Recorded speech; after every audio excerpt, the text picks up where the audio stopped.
হারু নিচের তলায় তার ছাগল দুটোকে আর হাঁস মুরগিগুলোকে বেঁধে রেখে নিজে দোতলার খুপড়িতে বসে বৈঠা বইতে লাগলো। কখনো তারা দেখলো জলের তলায় আলো জেলে রূপোর মতন মাছেরা পাঠশালা বসিয়েছে। কে আসে? কে গো ভাসতে ভাসতে আসে?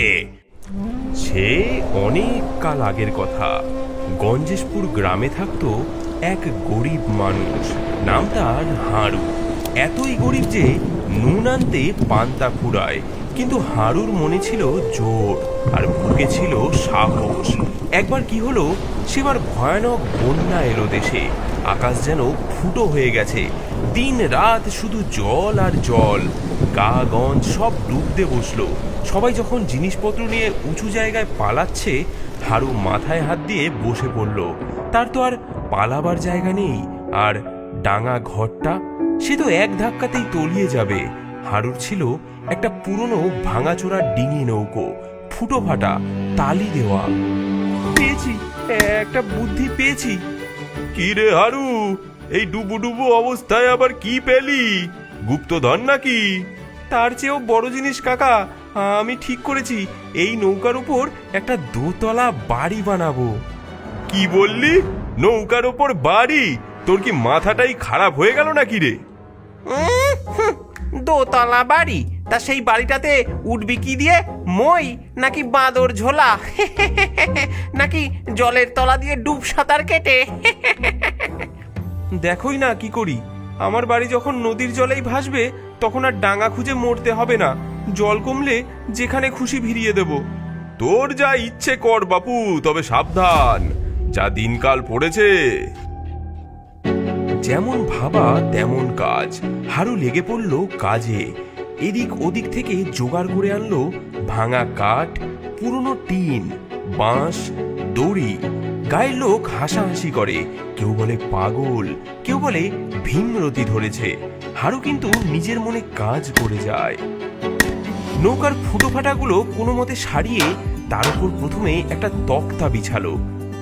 তারপর বাঁশ পুঁতে কঞ্চি দিয়ে দেওয়াল তুলে পুরনো ত্রিপল আর টিন দিয়ে ছাদ বানালো, ঠিক যেন একটা খাঁচা। তার উপরে আবার একটা ছোট্ট ঘর তুললো। এই হলো তার দোতলা বাড়ি। দেখতে যে কি অদ্ভুত হলো, পুরো একটা তালপাতার সেপাই যেন নৌকার ওপর দাঁড়িয়ে। কাজটা মন্দ হয়নি। দেখা যাক কপালে কি আছে।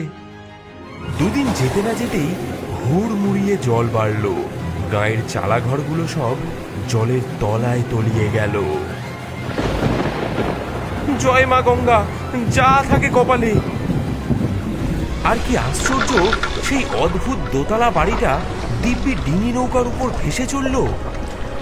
হারু নিচের তলায় তার ছাগল দুটোকে আর হাঁস মুরগিগুলোকে বেঁধে রেখে নিজে দোতলার খুপড়িতে বসে বৈঠা বইতে লাগলো। ওরে হারু, তোর নৌকা বাড়ি তো সত্যি ভাসছে রে। তবে সামলে যাস রে বাবা, এ যা স্রোত। দেখতে কিন্তু খাসা হয়েছে তোর জলটুঙ্গি। চিন্তা করো না কাকা, ভগবান যা করেন ভালোর জন্যই করেন। আমার এই ভাসমান বাড়িতে কোনো চিন্তা নেই। ভাসতে ভাসতে চলল হারু। চারিদিকে শুধু জলে থই থই। কত গ্রামের পর গ্রাম ভেসে যাচ্ছে, কত মানুষ হাহাকার করছে। হারুরও মন খারাপ হয়, কিন্তু সে সাহস হারায় না। একদিন সন্ধেবেলায় তার নৌকা বাড়িটা একটা বিশাল বটগাছের ঝুড়ির সাথে আটকে গেল। গাছটাও অর্ধেক জলে ডোবা। আজ রাতটা এখানেই কাটাতে হবে দেখছি। জায়গাটা বেশ নির্জন। কে রে তুই? আমার কাছে নোংর ফেলেছিস যে বড়? আমার অনুমতি নিয়েছিস? আমি হারু গো দাদা ঠাকুর। এই বন্যায় ভেসে বেড়াচ্ছি। আপনার গাছে একটুখানি আশ্রয় নিয়েছি, দয়া করে রাগ করবেন না। আশ্রয় নিয়েছিস? ভালো কথা, কিন্তু আমার ঘুমটা ভাঙালি কেন? কত আরামে ঘুমোচ্ছিলাম। আর তোর এই বিদ ঘুটে জিনিসটা কি? নৌকার উপর আবার দোতলা? জন্মেও দেখিনি এমন আজগুবি কাণ্ড। এ হলো গিয়ে গরিবের জুগার দাদা ঠাকুর, যাতে ভেসেও থাকি আবার মাথা গোজারও ঠাঁই হয়। বন্যা হলে তো ডাঙায় এক ফোঁটা জায়গাও থাকে না। বুদ্ধি আছে বটে তোর, তবে দেখতে বড্ড বেঢপ। তা এখন কি করবি? এই জলেই তো ভেসে ভেসে পটল তুলবি বলে মনে হচ্ছে। যতদিন প্রাণ আছে ততদিন তো চেষ্টা করতে হবে দাদা ঠাকুর। আচ্ছা, আপনি এই মাঝগাঙে অর্ধেক ডোবা গাছে একা একা কি করছেন? আর বলিস না, আমার পুরো ভূতের দল, মামদো, পেতনি, শাকচুন্নি, কে কোথায় ভেসে গেছে জানি না। আমি এই গাছটা আঁকড়ে ধরে কোনো মতে টিকে আছি। ভাবছি জল কমলে নতুন আস্তানা খুঁজবো। বড্ড একা একা লাগে রে। তাহলে এক কাজ করুন না দাদা ঠাকুর, আপনিও আমার এই নৌকা বাড়িতে চলে আসুন। দুজনে মিলেমিশে থাকা যাবে। আর তাছাড়া দুজন থাকলে পথটাও ভালো কাটবে, গল্প গুজব করা যাবে। বলিস কি রে ছোকরা? আমি ভূত আর তুই মানুষ, আমরা একসাথে থাকবো? তোর ভয় করবে না? আমি কিন্তু মাঝে মাঝে ফ্যাঁস ফ্যাঁস করে কথা বলি। কেন নয়, বিপদের সময় আবার ভূত মানুষ কি। আসুন আসুন, আমার এই দোতলায় অনেক জায়গা। আর আপনার ফ্যাঁস ফেঁসে গলা আমার বেশ মজাই লাগছে। ঠিক আছে, যখন এত করে বলছিস। তাছাড়া এই ভিজে ডালে আর বসে থাকতেও ভালো লাগছে না।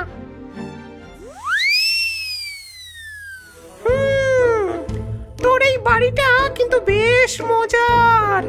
দোতলায় বসে চারিদিক দেখতেও বেশ লাগছে। বাহ, বেশ হাওয়া আসছে। তবে নিচে ছাগল আর হাঁসের গন্ধে টেকা দেয়। ওটা একটু মানিয়ে নিতে হবে দাদা ঠাকুর। পরদিন সকালে আবার যাত্রা শুরু। গেছভূত তার লম্বা শুকনো হাত দিয়ে এদিক ওদিক ইশারা করে হারুকে পথ বাতলে দিতে লাগলো। ভূতের চোখে তো আর ধুলো দেওয়া যায় না, সে বহু দূর পর্যন্ত দেখতে পায়। ডাইনে ডাইনে ডাইনে চাপ হারু, ডাইনে চাপ।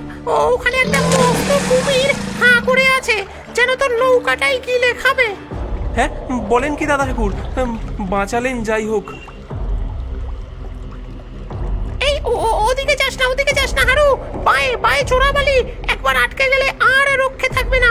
সোজা চল, সামনে একটা ফাঁকা জায়গা দেখা যাচ্ছে। আপনি না থাকলে আজ নির্ঘাত বিপদ ঘটতো দাদা ঠাকুর। আপনি তো আমার দিক নির্দেশক হয়ে গেছেন। আরে আমি হলাম গেছভূত, গাছের মুখ ডালে বসে কত রাজ্যের খবর রাখি। আর এই বন্যা, এ তো আমার নখদর্পণে। কয়েকদিন পর তারা এসে পড়ল এক অদ্ভুত জায়গায়। দেখে মনে হচ্ছে যেন একটা ভাসমান বাজার। অনেকগুলো বড় বড় নৌকো একসঙ্গে বাঁধা, তার উপর দোকানপাট, কিন্তু লোকজন কেউ নেই, সব খাঁ খাঁ করছে। এ আবার কি কাণ্ড দাদা ঠাকুর? বাজার আছে অথচ মানুষ নেই, জিনিসপত্রেরও কেমন অদ্ভুত সব দেখাচ্ছে। আমার কিন্তু ভালো ঠেকছে না রে হারু। এখানে কেমন একটা ভুতুরে ভুতুরে গন্ধ পাচ্ছি। কে আসে? কে গো? কে গো ভাসতে ভাসতে আসে? নতুন খদ্দের নাকি?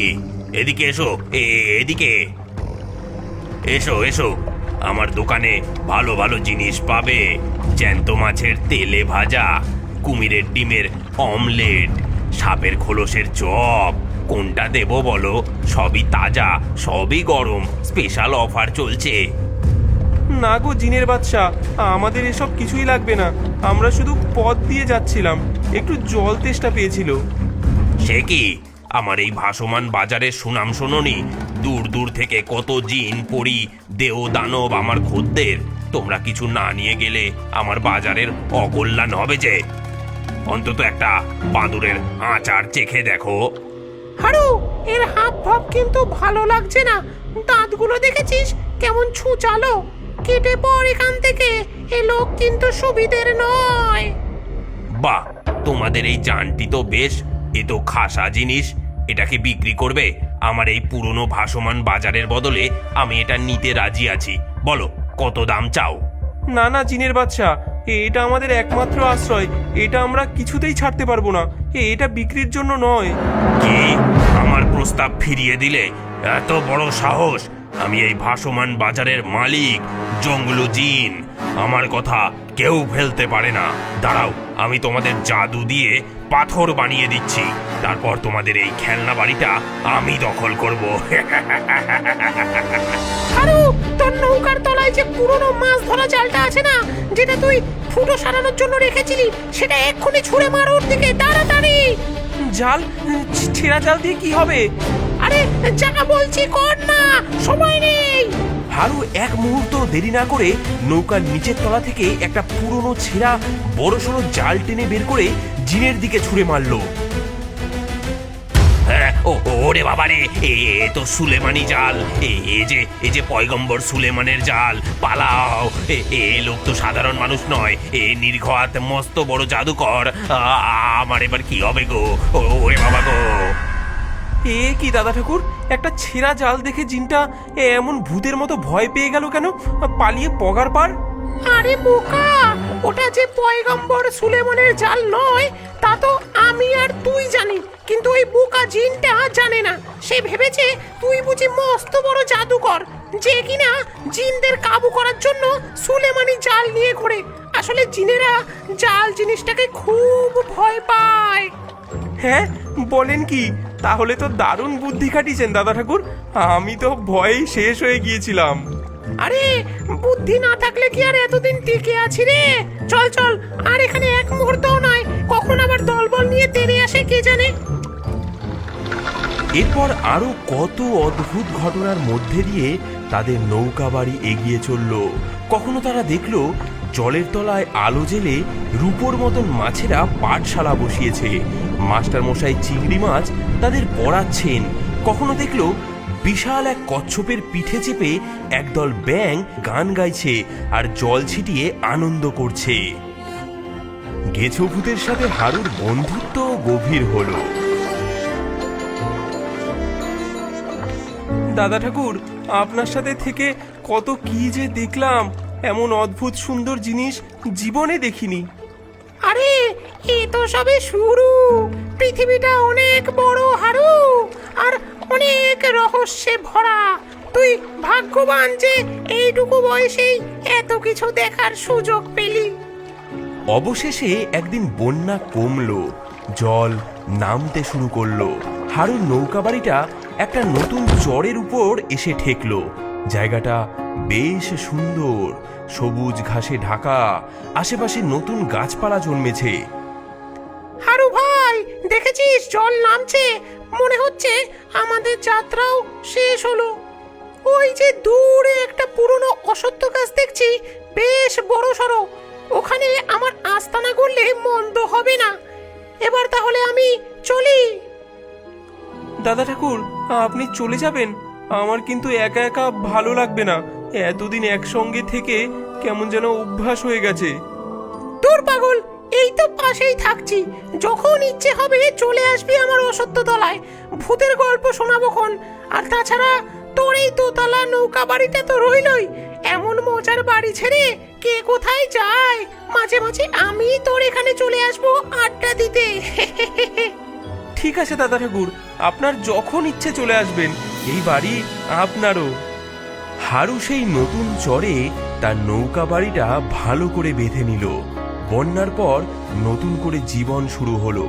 আশপাশ থেকে আরো কিছু মানুষজন এসে সেখানে বসতি স্থাপন করলো।